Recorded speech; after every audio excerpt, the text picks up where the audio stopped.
Chapter 1. Since Ian changed his phone passcode last week, Lily had become almost unrecognizable. When Ian worked late, she no longer waited for him in the living room. When he took breaks, she no longer leaned over to ask if he could take her out for a walk. His phone would light up with late-night messages from Eva, but Lily no longer spared them a glance. In the president's office at Reyes Group, Lily scanned the design proposals in her hands, meticulously confirming each revision with Ian. Ian Reyes sat behind his desk, impeccably tailored suit accentuating his sharp, commanding presence. He took the documents and flipped through them, his gaze occasionally drifting beyond the pages to rest on Eva, while Lily sat upright, formally presenting the plan. Eva was far more at ease. She wandered around Ian's office, picking up this and that, touching whatever caught her eye, completely at ease as if she were in her own home. A brittle snap echoed through the room. Lily looked up to see the trophy shattered into several pieces on the floor. It was the first major industry award she and Ian had won after launching their studio right after college, an emblem of great significance.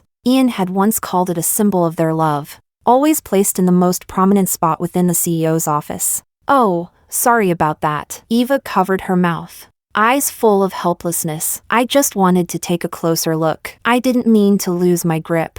Ian was already hurrying over, but instead of looking down at the trophy, he took Eva's hand, turning it over carefully. "Are you hurt?"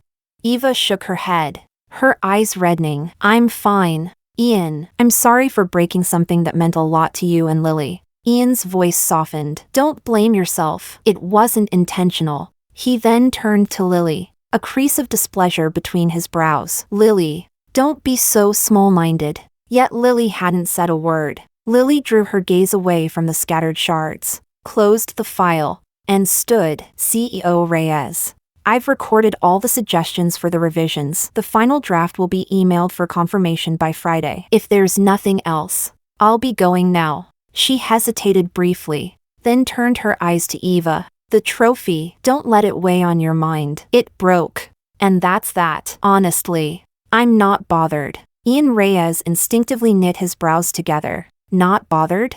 How could she possibly be indifferent about something so significant? The last time, Eva had accidentally spilled coffee on the scarf Lily had knitted for him by hand. Lily's eyes reddened immediately, leaving Eva awkward for quite some time. This trophy means far more than the scarf. How could she be so indifferent? Ian was about to speak, but Lily had already turned and exited the office. The door closed quietly behind her, her footsteps brisk as they faded away. Eva bit her lip. "Ian, is Lily upset?" "It's my fault. I'll arrange for the trophy to be repaired." Ian averted his gaze. "No need. I'll take care of the trophy." "Lily is being unreasonable. I'll have a word with her." He regarded Lily's behavior as little more than another form of sulking. He then picked up his phone and sent her a message. "Try to be reasonable. Don't make a scene." Lily had barely settled into the car when her phone illuminated the dark interior. "Be more sensible." This phrase rolled off Ian's tongue with increasing ease. Lily found herself involuntarily recalling the family banquet at the Reyes residence just last week. Chapter 2. Eva had been there that night as well. On paper, Eva was Ian's collaborator on the project. In reality, everyone present understood she was the liaison Mrs. Reyes had arranged for Ian. The Reyes family, a household of considerable prestige, regarded Lily's modest background with disdain, and Mrs. Reyes was intent on driving her away from Ian, only out of respect for Ms. Mary's past nurturing of Ian and wary of accusations that the Reyes family was ungrateful and treacherous. Could they not openly intervene to separate them? Compelled instead to operate through clandestine means. At the table, Eva engaged Mrs. Reyes in intimate conversation about high society tea parties and fine jewelry, with Ian occasionally adding a few words. The three of them laughed and spoke with such ease it was as if they were family. From beginning to end, Lily couldn't insert herself into the conversation. She kept her head down, eating quietly, feeling like an outsider. After several rounds of drinks, Eva set down her glass and, with an air of casualness that barely concealed her intent, spoke up. "Ian, regarding the data breach involving our joint core project, the files exist only on our phones, and I'm certain nothing on my end has been leaked. But on your side." Her words trailed off, but the message was unmistakably clear. Ian's phone passcode was known only to himself and Lily. Mrs. Reyes spoke up immediately. The night before last, I went to deliver soup to Ian and happened to see Lily scrolling through his phone. All eyes turned steadily to Lily. Lily felt a sudden tightness in her chest and instinctively looked to Ian. He understood her, knew what kind of person she was. Ian frowned slightly. Lily wouldn't do something like that. Lily exhaled quietly. Relieved, she knew Ian trusted her. But the next moment, in front of everyone at the table, Ian changed the phone passcode. All eyes on Lily held a quiet, unmistakable charge. Later, Lily asked him why he had changed the password. Ian replied with impatience. It's to clear things up for both companies and to avoid any suspicion on your part. Try to be reasonable. He spoke with an unwavering confidence, as if genuinely concerned for her. But he never mentioned the sneers and mocking looks everyone shot her the moment he changed the password in front of the entire table. Ian wasn't like this before. When they were children, a girl in their class falsely accused Lily of stealing her pen and insisted on searching her backpack. Why should anyone go through her backpack? Ian, usually so quiet, stood before her with a cold expression, clutching her backpack to keep it away from everyone else. There was a time when Ian would have unhesitatingly stood by her side, refusing to let anyone speak against her. But now, things were undeniably different. Lily understood perfectly that changing the password wasn't just about safeguarding the bigger picture, nor only about the fact that his trust in her was no longer that of before, whole and unquestioning. It was also because of the increasingly frequent late-night messages exchanged between him and Eva. He was simply using this pretext to avoid confrontation, unwilling to let her see those messages. If his world was locked to her, then she wanted nothing to do with it. Lily withdrew from her memories, cast a glance at the design plans on the passenger seat, remained silent for a moment, then sent an email to the lawyer. After I complete my current project, please assist me in dissolving First Encounter Studio. I am leaving this city. Chapter 3. First Encounter was an interior design studio co-founded by Ian and Lily after their university graduation. The name was given by Ian. He said their story began with First Encounter. Later, Ian Reyes was called back by the Reyes family and appointed president of Reyes Group, immediately entrusting everything to Lily. Lily had believed that by safeguarding that first encounter, she could also preserve the home they once shared. But now, it seems that's no longer necessary. Her final project is the interior design portion of the Reyes Group's collaboration with the Cruz family, currently under negotiation with Ian and Eva, assigned to Chu Jian. If she abandons it halfway, she won't be able to cover the penalty fees. Finishing this project will, in a way, offer a proper and graceful end to their relationship. Lily had just settled back into the studio when Ian's call came in, as if perfectly timed. Lily, there's something at the company this weekend, so I won't be able to accompany you to visit Miss Mary. I'll go with you next week instead. Next week? Once, Ian would unfailingly accompany Lily home each weekend to visit Miss Mary. He said that was his home, too, and that Miss Mary was like a mother to him. But since returning to the Reyes family, and since Eva appeared, his weekends have grown increasingly busy. The last time he went home with Lily was more than 3 months ago. All right, Lily agreed readily. You focus on your work. I'll let my mom know. There was a few seconds of silence on the other end of the line. Ian clearly hadn't anticipated her reaction. Whenever he said he couldn't come home over the weekend before, Lily would gently urge him, saying, "Mom misses you." Or does it really have to be the weekend? It would take him a long time to soothe her. What's going on with her lately?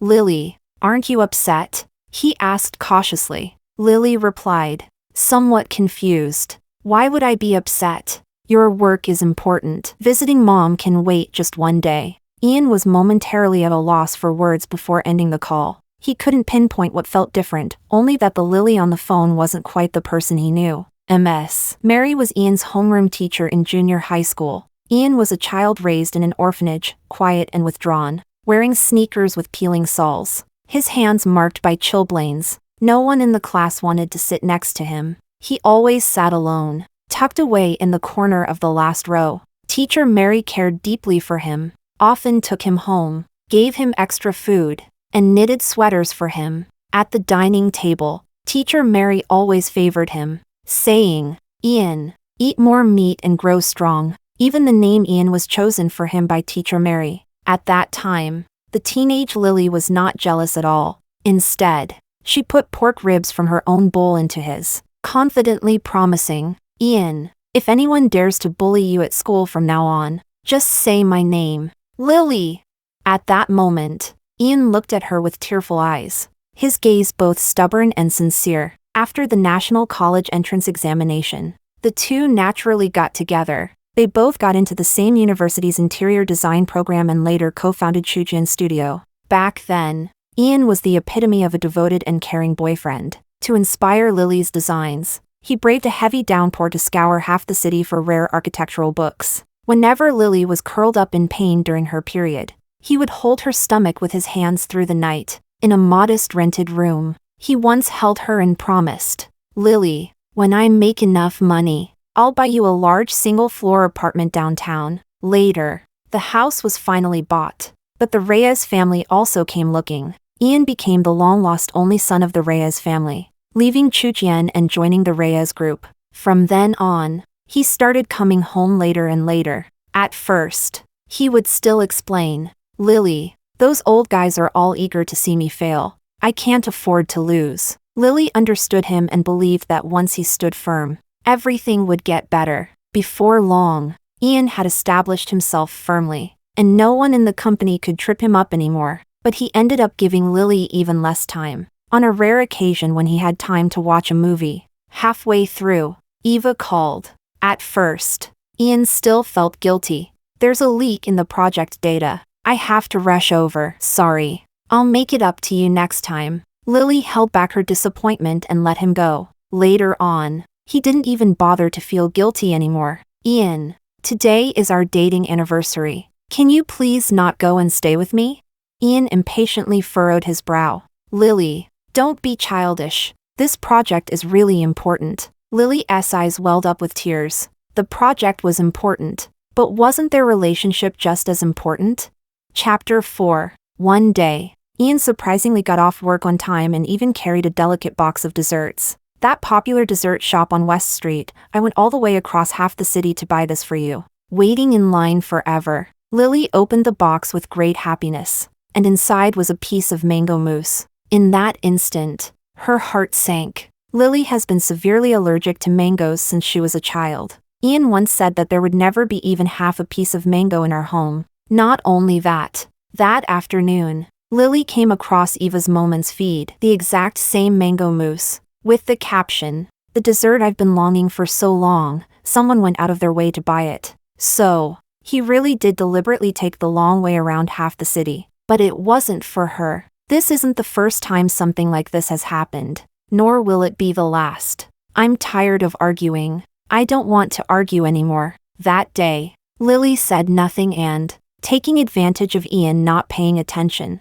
threw away the mango mousse. A few days later, the project entered the construction phase. Lily needed to go to the construction site to check the on-site dimensions and material delivery status, with Ian accompanying her as Party A. Just as they arrived at the construction site entrance, Eva ran over wearing high heels. "Ian, wait for me." Ian walked up, furrowing his brows slightly. "It's dirty and dangerous here. What are you doing here?" Eva, curly red lips and a bright, confident smile, said, "I'm also a project partner. Lily is here, so why can't I be?" Ian unconsciously blurted out, "You're different." Realizing his words were off, he glanced at Lily beside him and cleared his throat. "I mean, Lily is a designer, so coming to the construction site is necessary. You're a girl. You shouldn't be running around a place like that." Lily understood what Ian meant by "you're different." Eva was a noble heiress, raised with the utmost care and dignity, so naturally, she shouldn't come to a place like the construction site. As for Lily, she's just a worker. Lily did not pursue the matter. Her expression remained unchanged. "CEO Reyes, then let's go." After speaking, she led the way into the construction site. Steel structure hoisting was underway at the construction site. Lily held the drawings and checked each item, while Ian followed beside, listening to her explanation. Suddenly, a sharp metallic snapping sound came from above. The fixing clasp on the crane arm came loose, and rubble and construction debris plummeted from above. Ian reacted instinctively. lunging toward Eva and shielding her tightly in his arms as they both rolled into a nearby safe zone. Lily was too slow to react as gravel hit her shoulder and arm, causing sharp pain that made her stagger and fall. Her ears buzzed, and her vision blurred. In her fading consciousness, she saw Ian's back bleeding, but he ignored his own injury and quickly checked Eva in his arms. How is she? Is she hurt? All his focus was on Eva. He didn't think about Lily until she completely lost consciousness. When she opened her eyes again, she saw the white ceiling of a hospital ward. Lily shifted lightly, a piercing pain shooting through her left shoulder and arm, and she let out a hiss. Lily. The man beside her immediately came closer, his voice hoarse, clearly having been on watch for a long time. How are you? Where does it hurt? He instinctively reached out to touch her head as he spoke. Lily tilted her head away to dodge it. Ian's hand froze midair for a moment before slowly pulling back. You've got stitches on your shoulder and arm. You need to rest for a few days. Lily looked at him calmly, saying nothing. Ian felt uneasy under her silent gaze and quickly looked away. He seemed to have rehearsed his words before turning back to her. Lily. Eva's position was more dangerous at the time. And after all, she is a partner. Lily calmly picked up where he left off. If something happens at the construction site,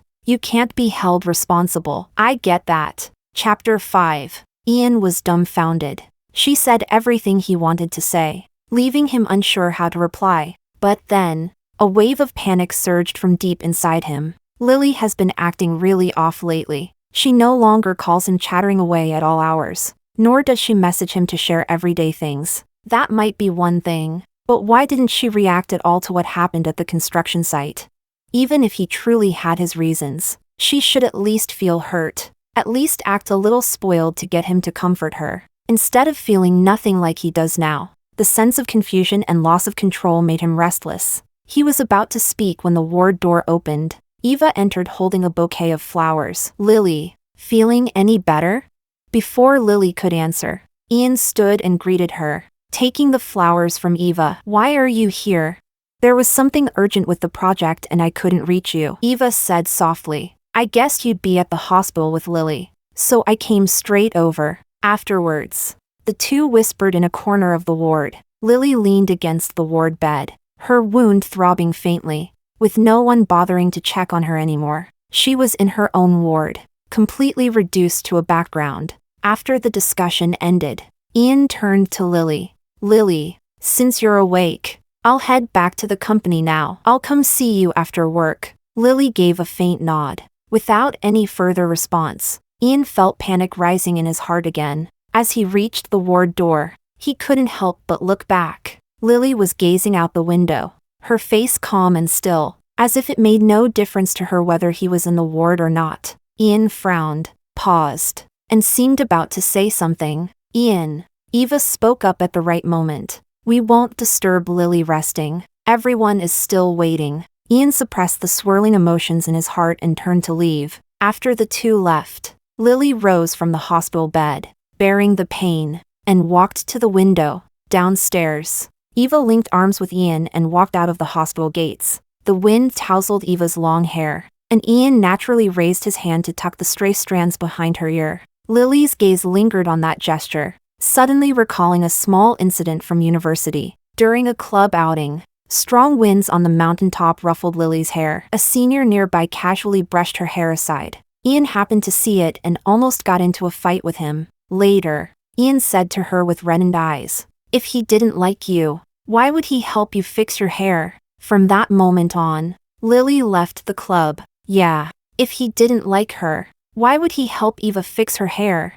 She was still lost in thought when she saw Ian take something out of his pocket and lean down to hang it around Eva's neck. Lily's breath caught. It was the safety amulet. That summer after junior year, Lily rushed up 3,000 steps overnight to the ancient mountain temple to pray for the safety amulet for Ian. All these years, he never left her side. Now, the peace charm, along with his heart, has been entrusted to Eva. Lily stood by the window, watching their figures walking away side by side, smiling softly as tears silently traced down her cheeks. She had seen clearly enough and seen enough, so she could leave without any regrets. In the days that followed, Ian truly managed to come to the hospital every day right after work. But not long after arriving, Eva's phone calls would always come through. Either there was a problem with the project, or the client suddenly wanted to meet. Each time, Lily would kindly urge him to hurry along. Ian's frown deepened with each passing moment. He couldn't quite put into words the heaviness in his chest,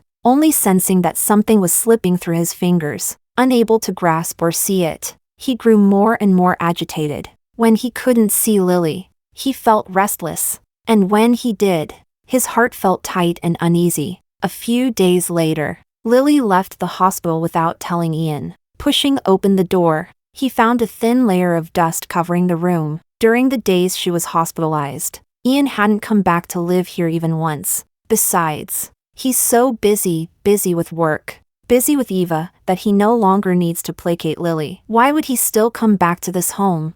Chapter 6. This house was bought by Lily herself. When Mrs. Reyes found Ian back then, she once said she wanted to give Lily a house as a token of gratitude, so she wouldn't have to rent and rely on landlords. Lily could hear the disdain in those words, as well as Mrs. Reyes's disapproval of her relationship with Ian. She was strong-willed, unwilling to be indebted to anyone. By accepting that house, the genuine years she had shared with Ian were reduced to nothing but a transaction. So she refused decisively, used all her savings plus a loan, and bought this house on her own. Back then, Ian still stood by her side without hesitation, moved in, and laughed, saying he would be supported by his wife for life. Lily looked around. All the big and small items in the house were picked by her and Ian together. Now, she wants none of it. She only packed up all her personal belongings. Once the project wraps up and the studio is officially closed, she will sell the house and leave.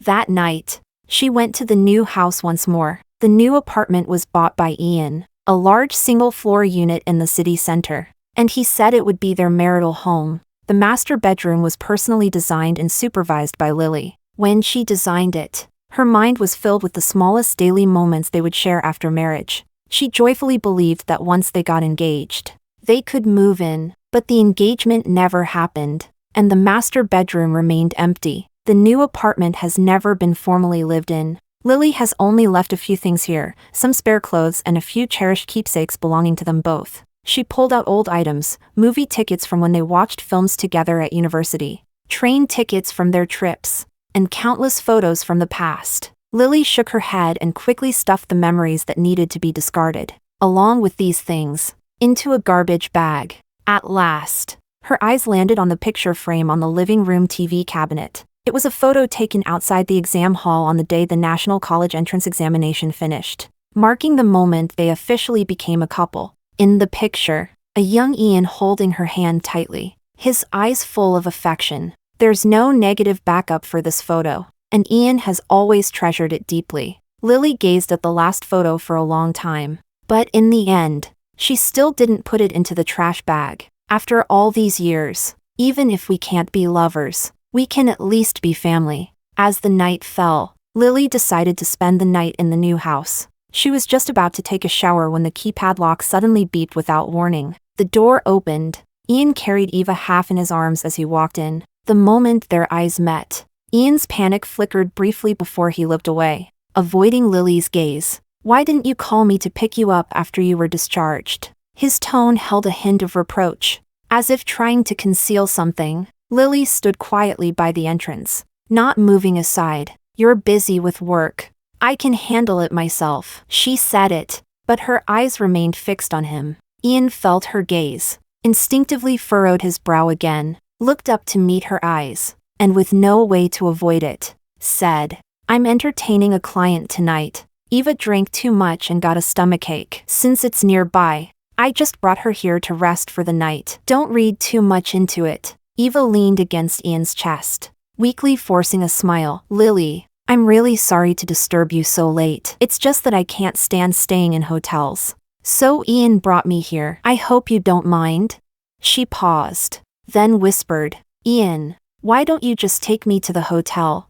With that, she turned and walked out. Ian's face darkened immediately as he was about to scold Lily for being petty and stubborn. "Of course not." Lily smiled softly and stepped aside to make way. "But the guest room isn't furnished yet, so no one can stay there. You should sleep in the master bedroom." Ian was dumbfounded. He didn't know the guest room was unfurnished. Nor did he consider letting Eva sleep in the master bedroom. How could Lily so casually give their master bedroom to someone else? Ian's face grew dark as he looked at Lily with a complicated, unreadable expression. You guys rest. I'll go first. Lily turned around and started to leave. Wait, Ian called out to her. He helped Eva sit down on the sofa, then walked over to Lily and fixed his intense gaze on her. The 24-hour supermarket downstairs has pork ribs and Chinese yam. Go buy some. Eva didn't have dinner tonight. I'll make her some porridge. Chapter 7. Lily clenched her hand on the door handle. Ian stared closely at her face, carefully reading her reaction. He wanted to see if she would feel wronged, refuse, or get teary-eyed like before. Lily was silent for a moment, tugging at the corner of her mouth. All right, just a moment. The two inside are both her Party A contacts, and the design proposal needs to be delivered within a few days. Only once the delivery goes smoothly can the studio be officially closed, allowing her to leave as soon as possible. She's just an ordinary worker and doesn't want any mistakes in these final days. Buying some groceries for Party A is no big deal. After saying that, she opened the door and walked out. Ian looked extremely displeased. A surge of nameless rage flared in his chest, leaving him restless and agitated. In the past, Lily vented her grievances, made requests, and even argued with him, which he found annoying. Now Lily was quiet and calm, but he felt even more irritated. He had clearly been testing her just now, but even he couldn't say exactly what kind of reaction he wanted from her. All he knew was that her calm and compliant demeanor made him deeply uncomfortable. He told himself it was because Lily was being immature and was picking a fight with him again. Soon, Lily returned carrying pork ribs and Chinese yam. Ian had already rolled up his sleeves and was washing vegetables and preparing ingredients in the kitchen. Lily stood at the kitchen doorway, watching the man's back through the rising steam. Since the Reyes family took him back 2 years ago, he hasn't touched a spatula once. It's not that he's unwilling to cook. He just no longer wants to do it for her. Lily lowered her gaze, turned, and walked out of the kitchen, ready to grab her bag and leave. As she passed through the living room, Eva, who had just been drowsy from drinking, somehow got up and blocked her way, holding a cup of hot water. She quietly checked that Ian couldn't hear from the kitchen. Then the warm and gracious smile on her face disappeared completely. Lily, you really have a lot of patience. You even let me have the master bedroom and were still willing to run errands to buy groceries for me. Do you really think that if you're generous enough and humble enough, he'll marry you? Let me tell you, Ian's heart and eyes belong entirely to me now. Lily smiled. If you're so confident of victory, why waste your breath arguing with a defeated opponent like me? Could it be that things aren't going well for you at Ian's place? This remark angered Eva. Eva snorted venomously, her eyes flicking to the picture frame on the TV cabinet beside her. With a sharp flick of her wrist, she poured the scalding water from her cup onto the back of her hand, then let it spill onto the group photo. The picture frame shattered with a crash on the floor, the photo instantly drenched by the hot water. "Ah!" Eva shouted, falling heavily to the ground. "What's wrong?" Hearing the noise, Ian quickly rushed over. "Ian." Eva's tears fell like they were free. "It's all my fault. I shouldn't have stayed in your master bedroom, and I shouldn't have taken it upon myself to look at your photos." "Don't blame Lily. She didn't push me on purpose." She unconsciously showed the reddened backs of her hands from the burns. "It's all my fault for not standing my ground and ruining your group photo." Ian gently took Eva's hand to check it, barely glancing at the photo lying on the floor. "Lily!" He glared at her, his long-held frustration finally finding an outlet. "When did you become so cruel? Apologize." Lily looked down at the photo. Ian's face at 18 gradually blurred beyond recognition by the water stains. From believing her without hesitation, to believing others without hesitation, who has really changed? It doesn't matter anymore. With Eva's help, even the last favor was completely cleaned away. This is for the best. I didn't push her, and I won't apologize. Lily didn't shed a tear. After saying that, she left. This is the last time I'll be upset over Ian. The next morning, Lily was woken by the constant vibration of her mobile phone. Classmates, colleagues, and friends, all asking the same question. "Lily, did you and Ian break up?" Lily felt confused. She had planned to break up but hadn't told anyone yet. Her best friend Ollie sent over a piece of gossip, accompanied by a string of question marks. Lily, have you broken up with Ian? Why did the Reyes family officially announce this morning that Ian and Eva have formed a marriage alliance? Lily clicked on the news. The Reyes group and the Cruz group have joined forces. Reyes family's only son, Ian, and the Cruz family heiress Eva Cruz have reached a marriage alliance agreement, fully merging the two families' business empires. Insiders revealed that both sides had long intended this union, with the wedding likely to take place this year. The picture shows Ian and Eva at an event, standing side by side. Truly a perfect match. Chapter 8. Lily stared at the screen for a long time. At that moment, Ian's WeChat message popped up.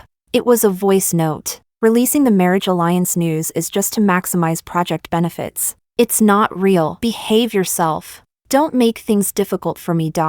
Lily quietly closed the chat window without replying. The phone lit up again, this time an incoming call from Joel. Lily looked at the name, feeling somewhat dazed. At university, she, Joel, and Ian were known as the architectural department's three musketeers. After graduation, Joel moved to City H and never contacted her again. Lily, long time no see. Joel didn't hesitate and got straight to the point. I'm at a design firm in City H, and we're looking for a design director to take charge. I wonder if I'm honored enough to invite designer Sue. No, thank you, Lily politely declined. I'm not considering moving to City H for now. Although she planned to leave here, City H was too far from her mother. Her mother was elderly and needed someone nearby to take care of her. All right then, Joel didn't mind. If there's a chance in the future, shall we meet up?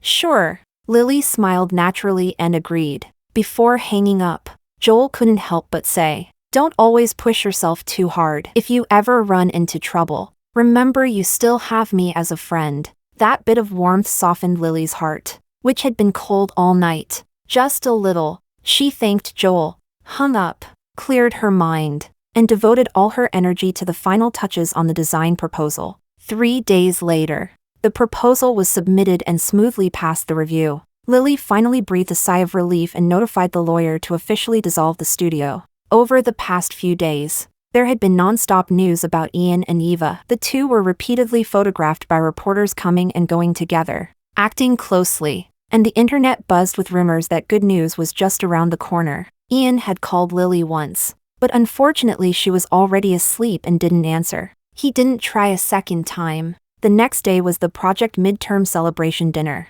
and as the designer, Lily naturally had to attend. Ian had never made his relationship with Lily public, so nobody paid any attention to her. As soon as she entered the banquet hall, she saw Ian. He stood in the middle of the crowd, Eva in a red dress holding his arm. As they received congratulations from business partners, CEO Reyes and Miss Cruz are truly a perfect match, made for each other. When are you two getting engaged?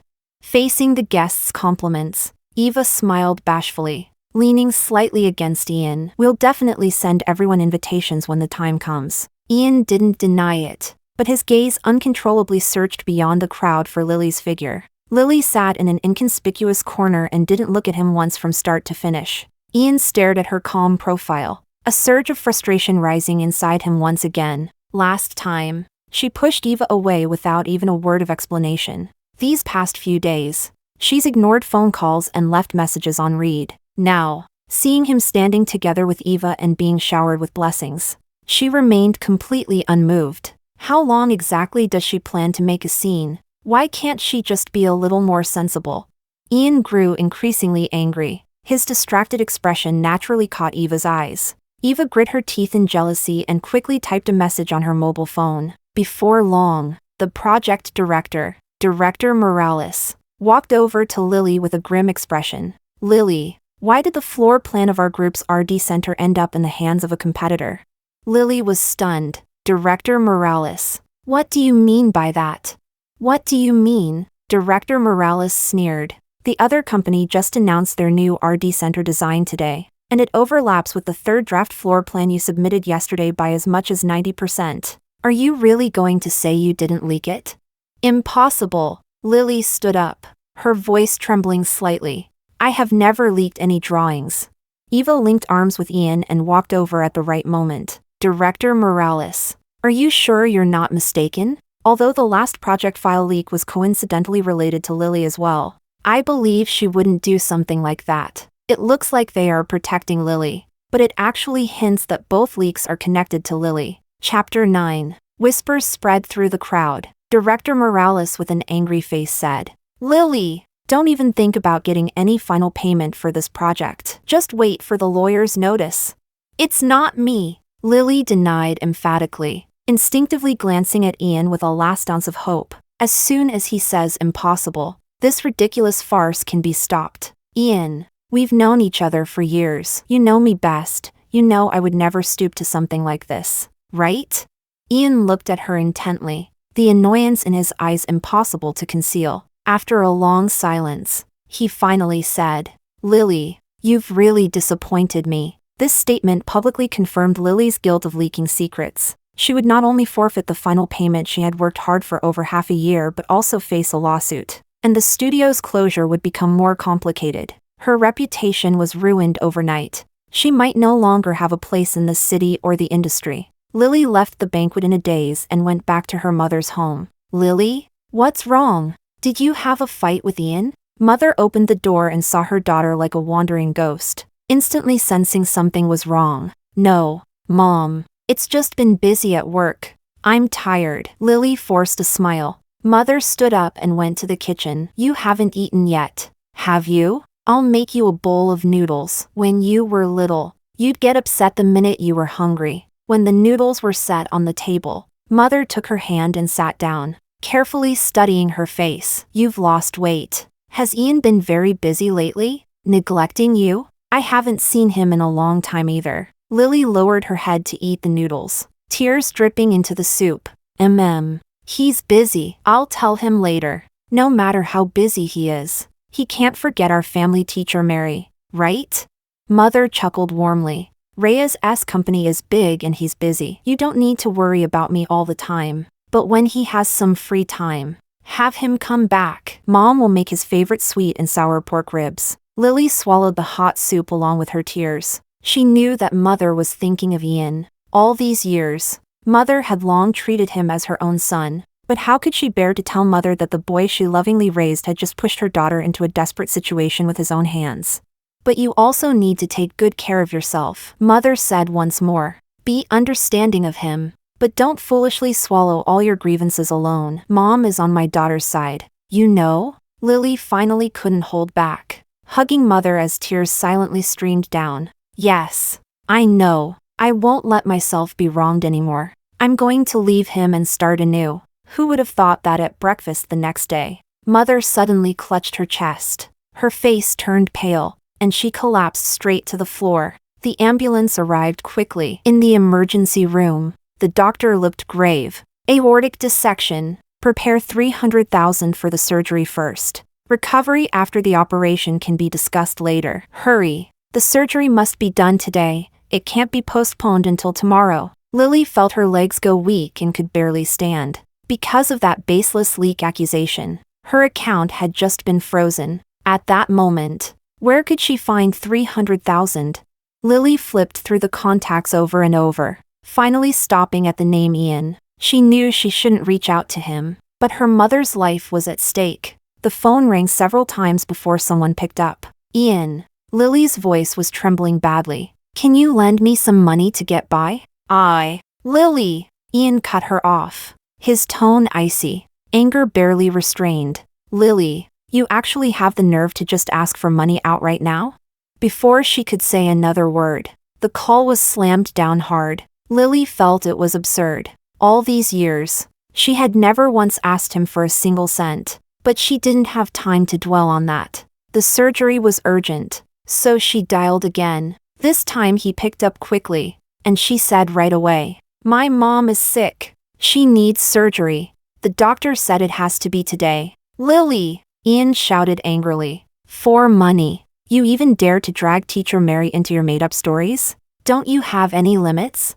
The call got cut off again. When she called back, there was only a cold automated message. "Sorry. The number you have dialed is currently busy." She had been blocked. Lily stared hopelessly at her phone screen. The surgery fee had to be paid immediately. and she didn't even have time to sell her house. At her lowest point, she recalled what Joel had said on the phone a few days ago: if she ever ran into trouble, she still had him as a friend. But deep down, she wasn't confident who would easily lend hundreds of thousands to a classmate they hadn't seen in years.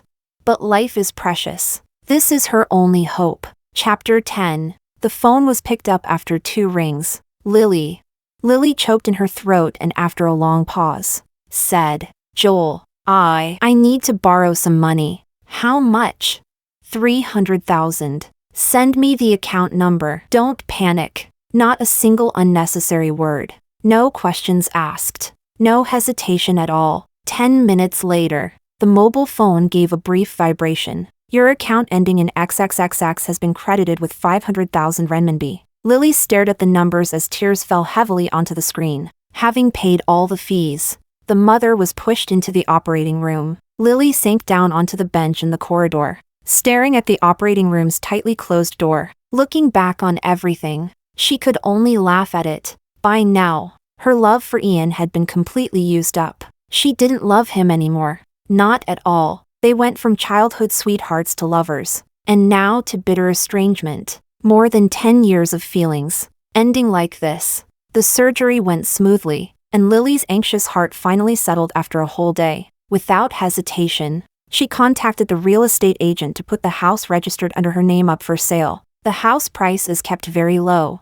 with the only condition that the buyer must pay in full within 3 days. That night, Joel called again to inquire about the situation. After finding out the surgery was successful, he spoke again. "Lily, Auntie's follow-up rehabilitation is crucial. City H has the best cardiovascular specialty hospital in the country, and I have some connections here. As long as you're willing to come, I will arrange both the hospital and the accommodation." Lily looked at her mother lying in the hospital bed, surrounded by medical equipment, and no longer hesitated. "Okay, Joel. Thank you. We will go to City H." A week later, Mother was transferred from the ICU to a general ward. The house was quickly sold at a low price to repay Joel's loan, with the remainder set aside for Mother's ongoing rehabilitation expenses. The studio cannot be deregistered temporarily due to the lawsuit from the Reyes Group, and she has fully entrusted the matter to her lawyer. The innocent have nothing to fear. Joel settled everything in City H ahead of time and sent a professional intercity medical transport vehicle to pick them up.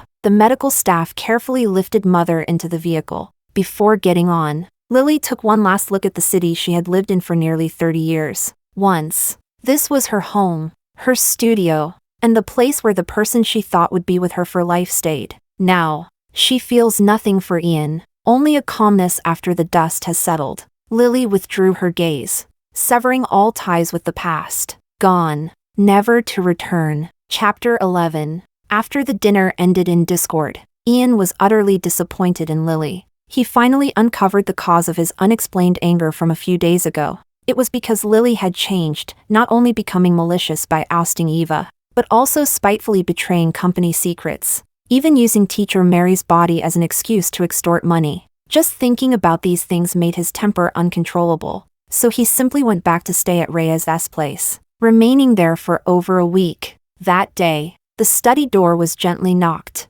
and Eva walked in carrying a bowl of freshly stewed bird's nest. "Ian, are you still busy?" Eva carefully set the bird's nest on the table, then went behind him to thoughtfully massage his shoulders. "You haven't been looking well these past few days." "I was just thinking again, when Lily got so upset that she even betrayed the company. Could it be because she was triggered by the news of our official marriage alliance announcement?" Eva bit her lip, looking guilty. "Maybe I should go explain to her myself? Tell her it was all just acting and ask her to stop making trouble." "Don't pay attention to her." Ian's still visibly angry. "Why explain? It's not your fault. It's hers. She's spoiled me rotten, acting wild and reckless." But Eva felt a secret joy, though her face showed hesitation. "No buts," Ian said coldly. "Leave her hanging for a few days. Let her taste some hardship. When the studio can't survive, she'll admit she's wrong." Ian Reyes clearly understands Lily and Chujian's background. This time, the Reyes family's lawsuit is something Chujian simply cannot afford. Lily has lost her income but still has to pay the mortgage and living expenses, and she will soon have nowhere to turn. When the time comes, she can apologize to him, and he will issue a statement on behalf of the company saying the leak was a misunderstanding, helping to put the matter to rest for her. With this in mind, Ian decided to give Lily the silent treatment and ended up ignoring her for 10 days. However, on the third day, after his anger had cooled down a bit, he took Lily off the blacklist, because he couldn't help but worry whether Lily was scared because of this. Whether she wasn't eating or sleeping properly. Would she leave him whenever she gets angry? But in the end, this thought only flashed through his mind briefly before he quickly pushed it down. Lily could never leave him. From childhood until now, Lily loves him more than anyone, and he knows it better than anyone else. Her entire youth, career, and focus in life revolve around him. She simply can't imagine being without him. Teacher Mary is also looking forward to them settling down soon so she can hold her grandchildren. She'll soon come to me to admit she was wrong. During meeting breaks, on the way to meals, even waking up at midnight, Ian would check his mobile phone nervously, afraid of missing any messages. But there was nothing. No missed calls. And the WeChat chat was still stuck on the last voice message he sent about the marriage alliance. 10 days later, Ian finally ran out of patience. He found a way to save face for himself. Lily is usually sensitive, and with this matter blowing up so much, she definitely wouldn't be able to save face. Given that, he decided to be magnanimous and give her a way out. After coming to terms with it, Ian picked up his mobile phone and eagerly dialed that all-too-familiar number. He had already rehearsed his words in his mind. As soon as the call connected, even if she cried and complained, he wouldn't lose his temper, as long as she was willing to admit her mistake. However, what came through the receiver was a cold, mechanical female voice. "Sorry, the phone you are trying to reach is switched off." Ian stood frozen. Switched off? He furrowed his brow and called again, but it was still switched off. Ian's expression darkened. Lily's mobile phone was never switched off. He used to attend many social events, and Lily often said he must keep his mobile phone on at all times, fearing that he might get drunk late at night and no one would be there to answer. How could she possibly have switched it off? Could something have happened to her? Ian instantly regretted having blocked Lily, forgetting everything else. He grabbed his car keys and rushed out. He couldn't wait even a second. He wanted to return to their home immediately to make sure Lily was safely there. He also wanted to tell her in person that he would forgive her as long as she admitted her mistake. They could go back to how things were before. Chapter 12. Ian came back to the home he shared with Lily, and as soon as he stepped out of the elevator, he saw the door wide open with several people carrying things in and out. "Who are you? Who let you in?" he yelled sharply. A middle-aged woman emerged from the bedroom and looked him over. "Is your last name Reyes?"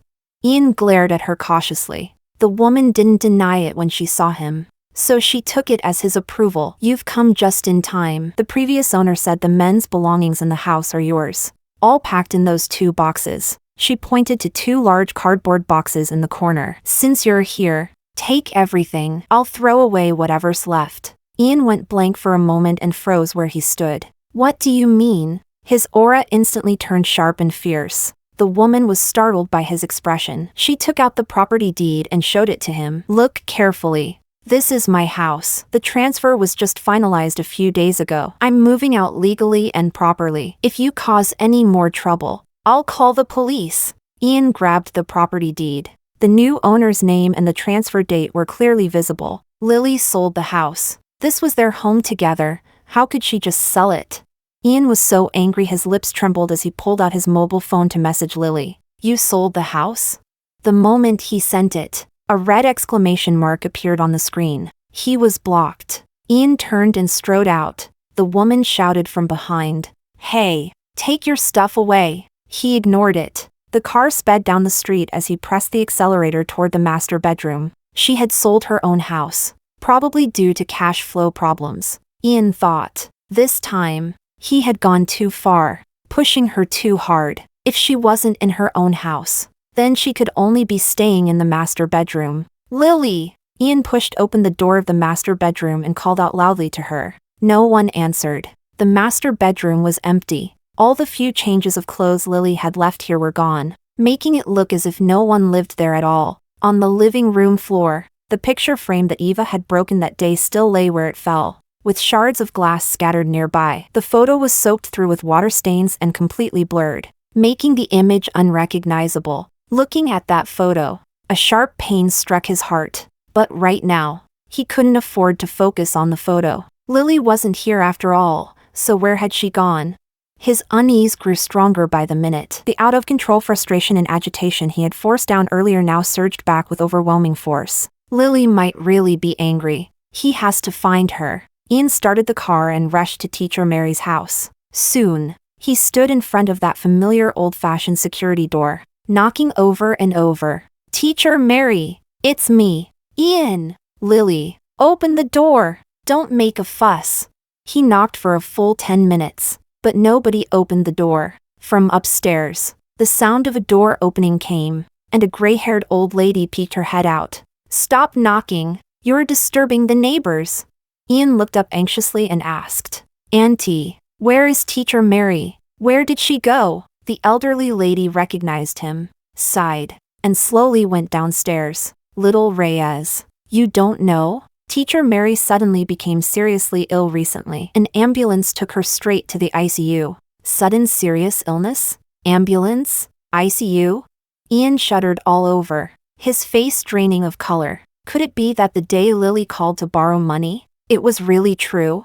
The elderly lady went on. "Later her daughter came back to pack up and move. I went downstairs to ask, and she said Teacher Mary is still in the ICU. Her daughter said they've moved out and won't be coming back." "Moving? Moving where?" Ian's voice was trembling. "I have no idea." The old lady shook her head and started muttering again. "I also don't know how Teacher Mary is doing now. Teacher Mary is such a wonderful person, having taught all her life and always so kind to her students. I pray she can pull through." Chapter 13. Ian almost lost his footing. The situation was really spiraling out of control. Teacher Mary was truly ill. Lily calling to borrow money was also true. And he actually blocked her? Ian didn't even have time to blame himself. The urgent matter was finding out exactly how Teacher Mary was doing. Ian didn't dare to waste a moment and rushed straight to the emergency building of the hospital. He went to the triage desk and gave them Lily's mother's name and the approximate time. The nurse looked up after checking the system for a moment. "Are you talking about the lady with an aortic dissection? I remember her. Where is she? How is she?" "Aortic dissection. It's very serious," the nurse recalled. "She arrived in critical condition. The inner wall of her blood vessel was already torn, and it could rupture and cause massive bleeding at any moment. She had to undergo surgery immediately." A caregiver pushing a wheelchair nearby overheard and stopped in their tracks to interrupt. "I remember this patient. It was that very morning." The caregivers shook their head with a look of sorrow. Her daughter was so anxious she nearly fainted. The surgery fee was $300,000. But she didn't have that much money on hand, so she kept calling around to borrow. And you know what happened next? The caregiver curled their lip. When she called, not only did people refuse to lend her money, they hung up on her. Later, when she tried calling again, she was outright blocked. Ian's face alternated between pale and flushed, and his head spun. Sigh. "I've seen this kind of thing many times in the hospital." The caregiver sighed. "Some people act like brothers or close family in everyday life, but when it gets to a matter of life or death, they run as far away as they can. Nothing reveals the true nature of human feelings better than this." The caregiver's words hit Ian like a slap in the face. He was the one who hung up on her and also the one who blocked her. He even accused her of making up stories about Teacher Mary to get money. So what happened after that? Ian's voice was hoarse beyond recognition. Did the surgery take place? Was the patient saved? The nurse nodded. Later, her daughter somehow borrowed that sum, and the surgery was very successful. She stayed in the ICU for about a week, then completed the transfer procedures and was moved. Ian let out a slight breath, the tension in his chest easing bit by bit. Which hospital was she transferred to? We're not sure. The transfer paperwork didn't specify the receiving hospital. Ian stood in the middle of the emergency hall, surrounded by the coming and going of people, noisy and chaotic. Yet he felt as if he were isolated in a silent world. Teacher Mary almost died. If Lily hadn't borrowed that sum, if the surgery hadn't been done in time, he didn't dare to think about it. Without Teacher Mary, Ian would not be who he is. It was Teacher Mary who gave him his first hot meal, his first properly fitting clothes, and his first true home. But when teacher Mary was fighting for her life, he hung up on Lily's call and blocked her. No matter what Lily had done before, this was his mistake. He needed to find Lily and apologize to her. Ian didn't dare waste any time and drove to Chujian's studio. When he arrived at the studio, he found that the sign for Chujian Interior Design Studio had been removed, and a notice from the property management was posted on the glass door. The unit has been vacated. If there are any belongings left, please contact property management to handle them. Ian looked inside through the glass door. It was completely empty, without a single table. She actually doesn't want their studio anymore. That studio was founded by both of them, yet she doesn't want it anymore. Does that mean she doesn't want him anymore either? Ian leaned against the hallway wall and slowly slid down to the floor. He's the one who had Chujian sued. He's the one who hung up on her distress call. How desperate must she have been back then? She sold the house, moved away, gave up the studio, and disappeared completely with the seriously ill teacher Mary. She is resolute in severing all ties with him completely. How did things come to this point? Ian doesn't understand. He opened WeChat and went into Lily's chat. The glaring red exclamation mark still hung after the last message. Like a silent judgment. Chapter 14. Eva heard from Mrs. Reyes that Lily had left, and the weight that had been pressing on her heart finally lifted. She carefully prepared porridge and went to Ian's new home. The door was unlocked. Ian sat on the living room sofa, staring blankly at the water-damaged photo. Ian. Eva quietly walked over, scooped a bowl of porridge, and handed it to him. You haven't eaten all day, have you? Have some porridge first. Ian neither accepted it nor looked at her. As if he couldn't hear, Eva sat down beside him, sighed softly, carrying just the right amount of regret. Ian. Lily did something like that. Staying in this city isn't easy for her. Choosing to leave and start over might actually be for the best. She gently covered the back of his hand with hers and said softly, "Don't be too hard on yourself. She's gone,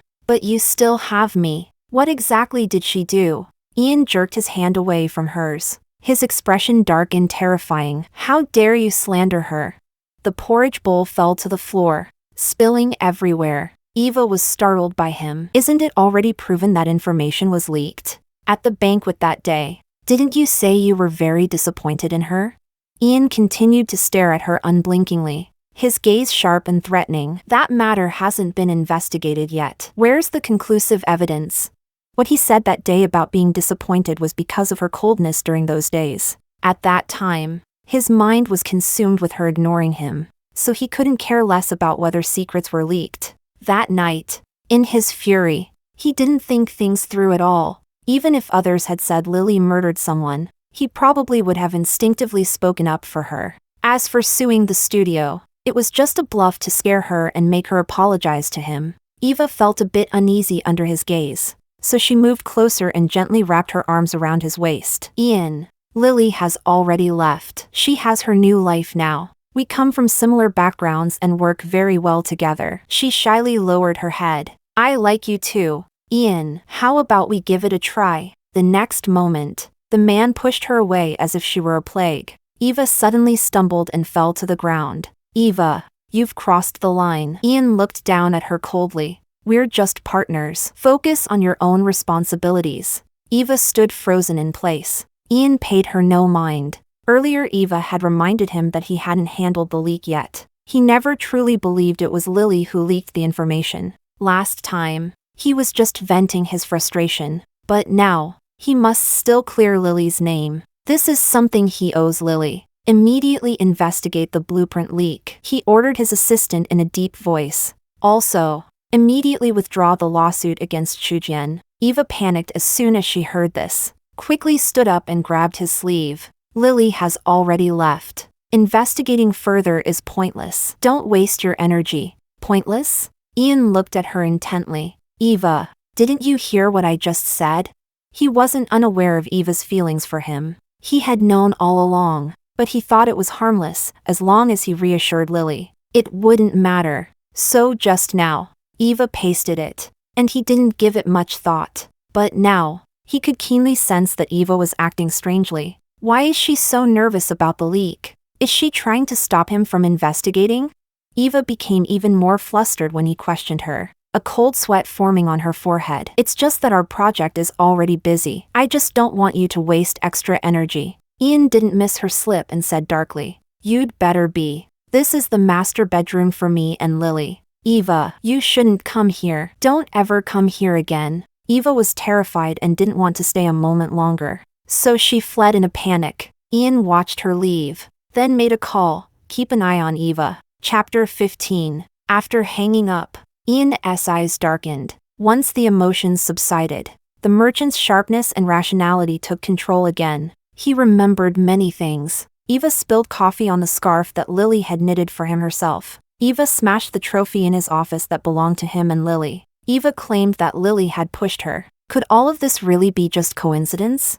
There aren't that many coincidences. Each one hides some mystery. Ian scanned the living room, his gaze settling on a small black dot in the corner of the ceiling. Surveillance. The house is equipped with surveillance. He immediately pulled up the footage from that night. The image was very clear. Ian saw Eva standing by the TV cabinet, and after confirming he was in the kitchen, a spiteful expression he had never seen before appeared on her face. Ian heard her say to Lily, "Lily, you really have a lot of patience. You even let me sleep in the master bedroom and still were willing to run errands to buy groceries for me. Do you really think that if you're generous enough and humble enough, he'll marry you? Let me tell you, Ian is completely obsessed with me now." Ian gritted his teeth, grinding them together. Then, he saw Eva flip her wrist and pour the scalding hot water onto the back of her hand, letting it spill onto the picture frame. The picture frame shattered, and she swayed before collapsing heavily to the ground. Immediately after, he himself rushed out from within the scene. He saw himself squat down, gently cradling Eva's burned hand, his eyes blazing with anger as he shouted at Lily without turning back, demanding an apology. Behind him, Lily stood in place, staring down at the picture frame soaked and ruined on the ground. He didn't notice her expression at all back then, but now, watching the surveillance footage, he saw it clearly. It was the calm that comes after utter despair, the peace after everything settles. Ian instinctively glanced at the utterly damaged photo on the coffee table, his chest feeling crushed by a heavy weight. In this moment, he caught a faint glimpse of how Lily felt back then, but he was neither calm nor at peace. All he felt was fear, a chilling fear like falling into an icy abyss.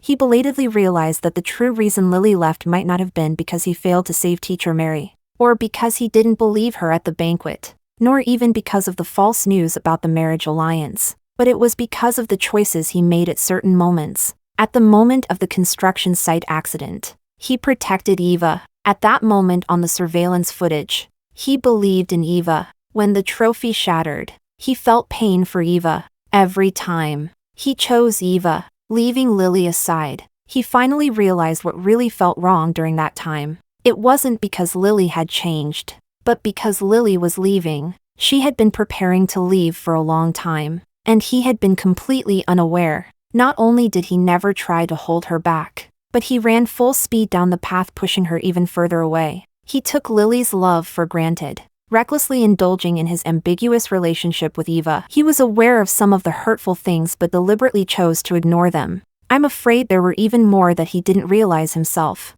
But how could Lily not have noticed? She had always seen it all. Her questioning turned into silence, and her silence into letting go. In the end, he had already lost Lily long ago. Ian's expression was chillingly severe. He remembered holding Lily's hand as a child, solemnly promising that no one would ever hurt her. No one can do it, not even himself. But before handling himself, he must first handle others. At that moment, his mobile phone rang. CEO Reyes. There's something unusual on MS Cruise's end. Chapter 16. The assistant sent several photos taken downstairs at Eva's company. In the photos, besides Eva, there was a man. Ian stared at the man in the photo, his gaze sharp as a knife. That was Director Morales from the RD Center Project Department. Ian recalled that night at the banquet when Director Morales stormed up to Lily and firmly accused her of leaking the blueprints. He was blinded by anger at the time, but looking back now, everything seems suspicious. Director Morales had private contact with Eva, and at the dinner was the first to step forward and accuse Lily. When these two matters are considered together, the answer becomes clear. Meanwhile, Eva walked out of the office building in high heels, and Director Morales immediately approached her. After exchanging a few words, the two walked side by side toward a coffee shop on the corner, completely unaware of the camera watching them from around the corner. Inside the coffee shop, "Miss Cruz, you handled that matter brilliantly last time, didn't you?" Director Morales lowered his voice, eagerly taking credit. At the banquet, that scene completely caught Lily off guard, leaving her no chance to defend herself. "Well done." Eva raised her coffee cup with a confident smile. "Once I join the Reyes family, you'll definitely benefit. I'll help push you up to the project director position." She remembered the look Ian gave her last time and his warning. Deep down, she actually felt a bit uneasy, but since Lily had already left, she thought she could at most stall him a little longer. Sooner or later, she would win him over, so she wasn't really all that worried. "Then thank you very much, Ms. Cruz." Director Morales rubbed his hands together and lowered his voice slightly. "But Ms. Cruz, you'll have to help me clean up after leaking Lily's design drafts to the competitors. I heard CEO Reyes has already started an investigation. If they find out, I'll be in serious trouble." "Don't worry," Eva Cruz smiled. "All the evidence has been destroyed. At best, he can prove it wasn't Lily, but he can't prove who it actually was." Eva was well aware that as long as it could be shown it wasn't Lily, the rest was up to Ian to wrestle with his own guilt. Who told him to, without any consideration, immediately pin the blame on Lily right then and there?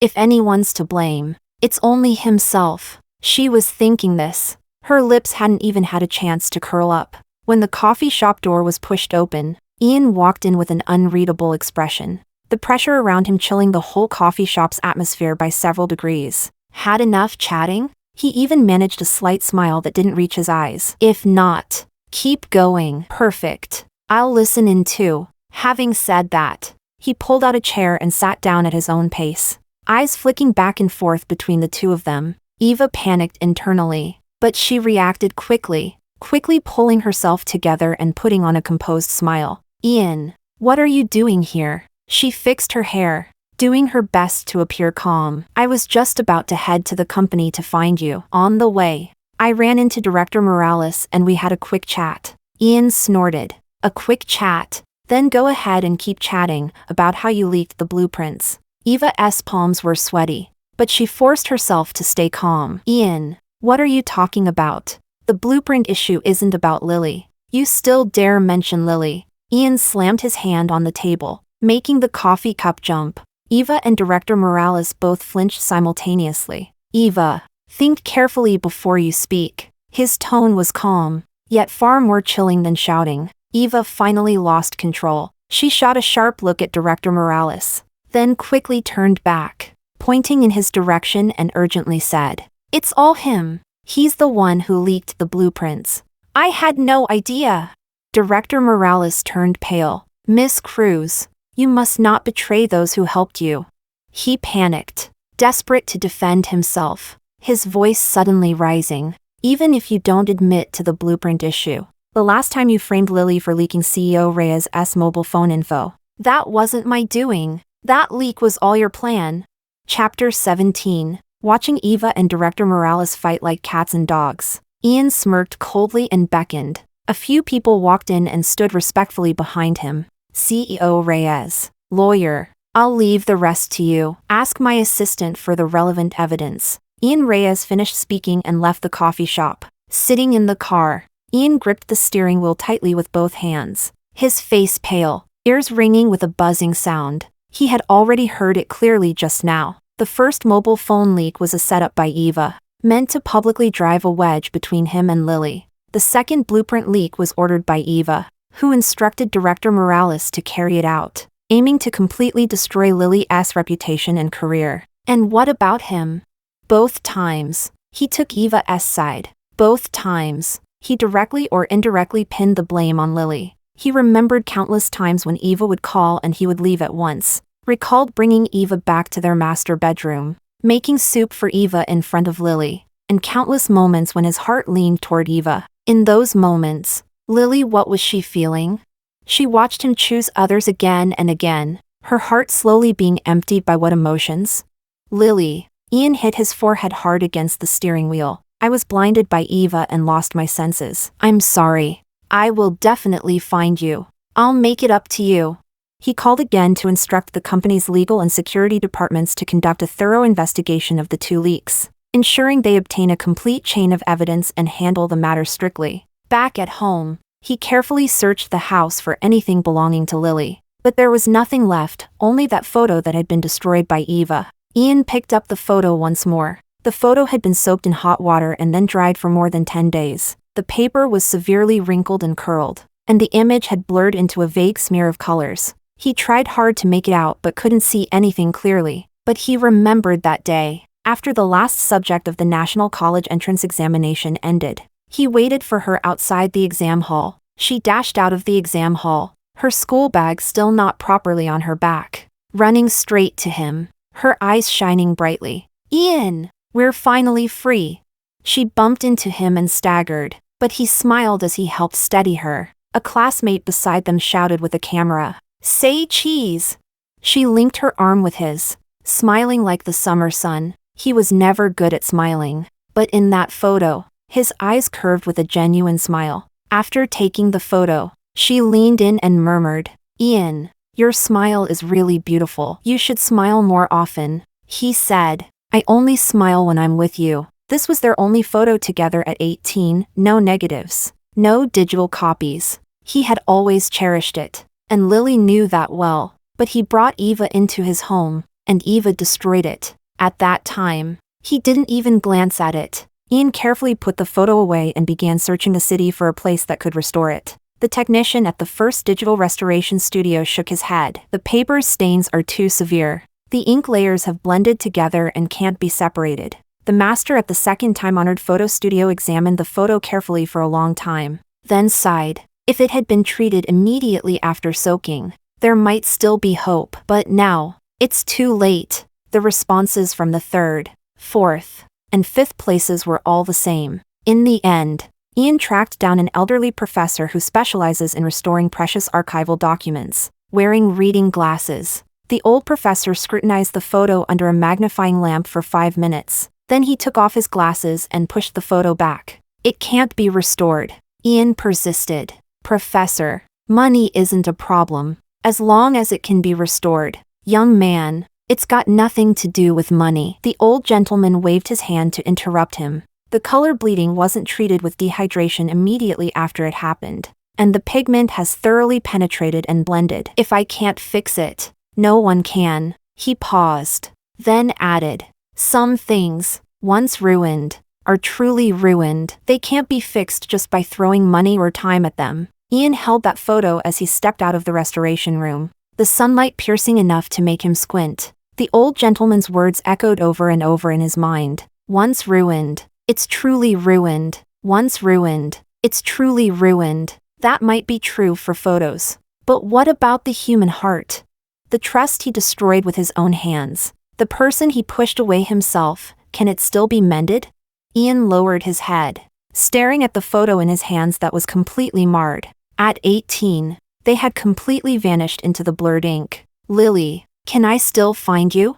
Chapter 18. Ian bought back the house that Lily sold. He paid 5 times the original price. He also kept everything inside the house. There was little sign of Lily in the master bedroom. This house was where her presence truly remained. This was where they had lived together for the last few years. He didn't go anywhere after work and came straight back every day. He cleaned the house spotless, and the few green plants Lily had on the balcony, he watered, pruned, and cared for them even more carefully than she did. None of the furniture was moved. All the decorations were carefully protected, and even the placement of bowls and spoons stayed exactly the same. It felt like as long as these traces remained, she hadn't truly left. That evening, the doorbell rang. Ian opened the door to find Mrs. Reyes standing outside, followed by a driver and a nanny. "Ian, you should move back in." Mrs. Reyes glanced around the rented room, humble and cramped. Just like Lily, that girl. Nothing like the Reyes family mansion.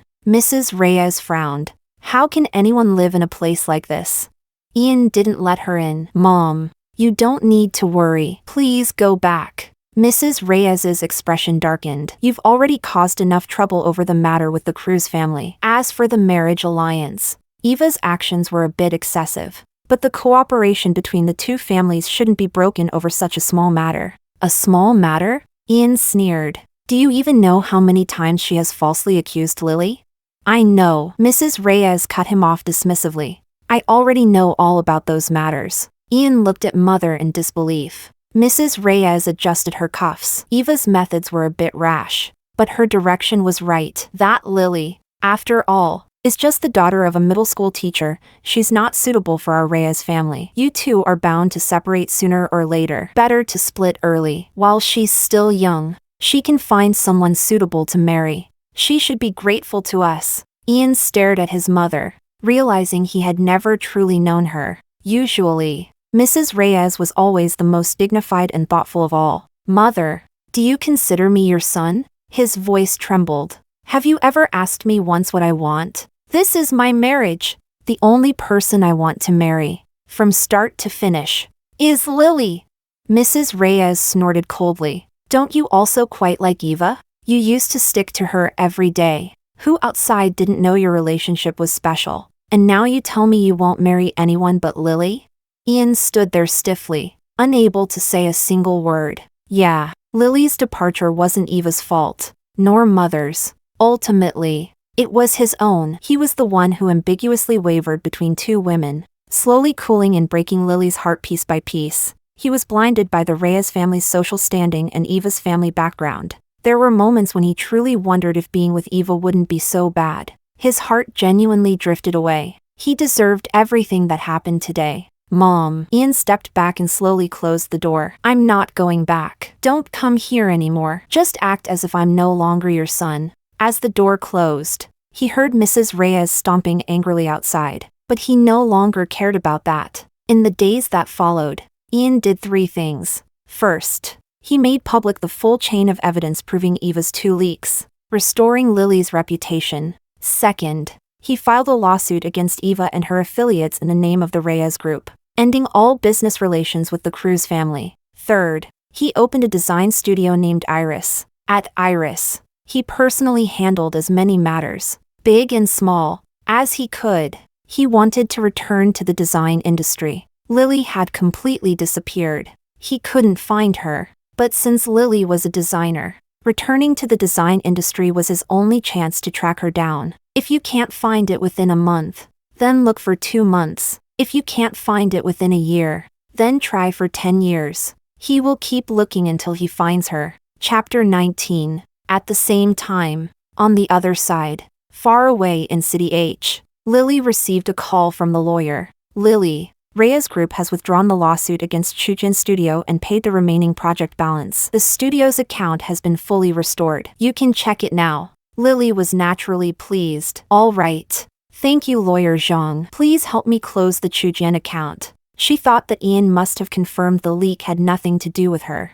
That meant there was no longer any connection between them. This is very good. She kept her head down, drawing. Since arriving in City H, everything has gradually fallen into place. Joel organized everything perfectly. He had rented the place in advance, a 2-bedroom, 1 living room apartment facing south with excellent lighting. Just a 15-minute drive from the hospital. On the day his mother was transferred, he personally waited at the hospital entrance, helped with admission procedures, ran around coordinating with the attending doctor, and even asked about her dietary restrictions in advance to inform the caregiver. Lily said there was no need to go to such trouble. Joel just smiled. City H is familiar to me. It's no trouble at all. Mother is recovering very well. City H. This cardiovascular hospital is one of the nation's top specialty centers, and the postoperative rehabilitation plan is much more systematic than at the previous hospital. After a month, Mother was successfully discharged.